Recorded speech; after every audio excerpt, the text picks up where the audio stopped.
कर्नाटक के अंदर पहचान दिलाने वाला इन लोगों को ये कोती नबी करीम सल्लल्लाहु अलैहि वसल्लम की शान में गुस्ताखी करने वाले बीजेपी के एमएलए बसवनगौड़ा पाटिल यत्नाल के खिलाफ सैयद मुजाहिद एफआईआर दर्ज करेंगे।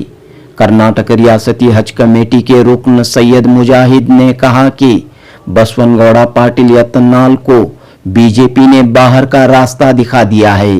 यत्नाल बौखला गए हैं और मुस्लिम दुश्मनी का इजहार कर रहे हैं ताकि हिंदुओं को अपनी जानिब रागिब करें। ऐसे लीडर के खिलाफ कांग्रेस हुकूमत को फौरी तौर पर कार्रवाई करने की जरूरत है। जनूबी हिंद न्यूज रिपोर्ट। अस्सलाम वालेकुम रहमतुल्लाहि व बरकातहू। यत्नाल के खिलाफ जो मैं कनाडा में दिया था तो वो पूरा अल्हम्दुलिल्लाह पूरे लोगों तक पहुंचा है, और उसके साथ साथ खास करके बीजापुर के हर एक लीडर और हर एक इदारे वाले उसके खिलाफ आवाज उठाकर है, और उसी के साथ साथ एफआईआर का भी सिलसिला जारी है। अल्हम्दुलिल्लाह मैं भी इंशाअल्लाह आज शाम तक या हो सके तो कल सुबह तक मैं भी एक एफआईआर करूंगा, क्योंकि मुझे इधर हज कमेटी के मसरूफियात की वजह से मेरे पास टाइम नहीं मिल सका मुझे, तो इसके लिए ताखिर हुई है, मैं माफी चाहता हूं। और सबसे पहली फुर्सत में मुझे भी उसके खिलाफ एफआईआर करने के लिए मैं इंतजार कर रहा हूं। क्या कहेंगे जिस तरह से लगातार? नहीं, देखिए इसके पीछे बहुत बड़ा ये साजिश करने के चक्कर में है, इसको हम लोग ब्रेक नहीं करेंगे, और कानूनी मदद से, और खास करके इस मौके पर और इस हालात पर उसकी पूरी नजर, उसके ऊपर पूरी तवज्जो के साथ हमारे होम मिनिस्टर डॉक्टर परमेश्वर जी और आकर सिद्धरामैया जी और डीके शिव कुमार जी उसके ऊपर नजर रखना है, क्योंकि उसको अभी बीजेपी से निकाल दिए हैं। और बीजेपी का एक मामला ऐसा है, वो उनका कमल का निशान के अलावा वो किसी को वोट नहीं देंगे। अगर से कमल के निशान के ऊपर अगर कुत्ते को भी खड़ा देंगे, वो कुत्ते को ही वोट देंगे, भले क्यों ना उनका 50 ही वोट हो, वो 50 की गिनती उनके साबित करके रहेंगे, हमारा 50 वोट है, हम 50 वोट बीजेपी को दिए। तो ऐसा उसको मालूम हो गया कि बीजेपी का वोट नहीं आएगा। और दूसरी तरफ येडियुरप्पा के खिलाफ उसने गया है, येडियुरप्पा का वोट फॉलोअर्स वोट नहीं देगा, और विजेंद्र के खिलाफ जो जा रहा है, विजेंद्र का वोट भी इसको नहीं मिलेगा, क्योंकि उनके फैन फॉलोअर्स हैं। कर्नाटक के अंदर पहचान दिलाने वाला इन लोगों को, ये कोती सूरतों को पहचान दिलाने वाला ही येडियुरप्पा है।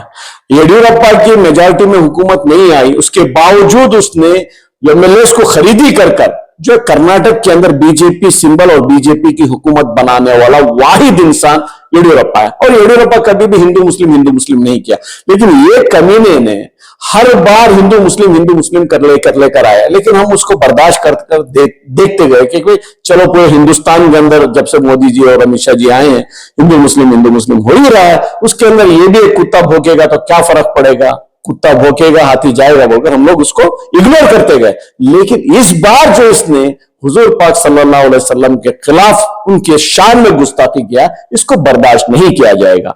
तो इसके लिए इसको इधर अभी ब्रेक करने के लिए आइंदा हमारी जिंदगियों से भी हमारे लिए हमारे हुजूर की शान में गुस्ताखी हम किसी कीमत में बर्दाश्त नहीं करेंगे।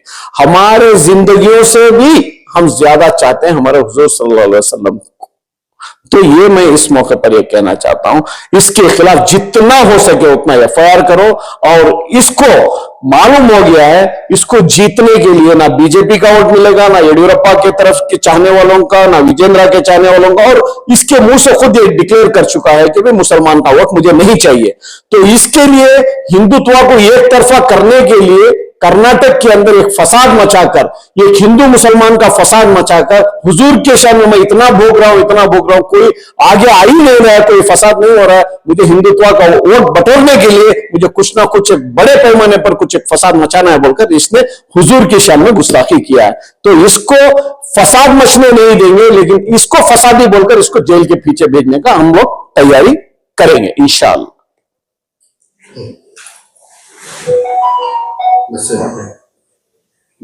बराबर है ना। और इसी के साथ साथ पूरे बीजेपी वालों को बार बार बुलाकर इसको हाईकमांड ने नसीहत करने के बावजूद इसने येडियुरप्पा का पीछा नहीं छोड़ा है। और कर्नाटक के अंदर येडियुरप्पा को पीछे कर बीजेपी उसको पार्टी से निकालने के बाद इख्तियार पर नहीं आ सकी, वो एहसास बीजेपी वालों को हाईकमांड को है। तो इसने बार गुस्ताखी करने की वजह से काट कर फेंके हैं।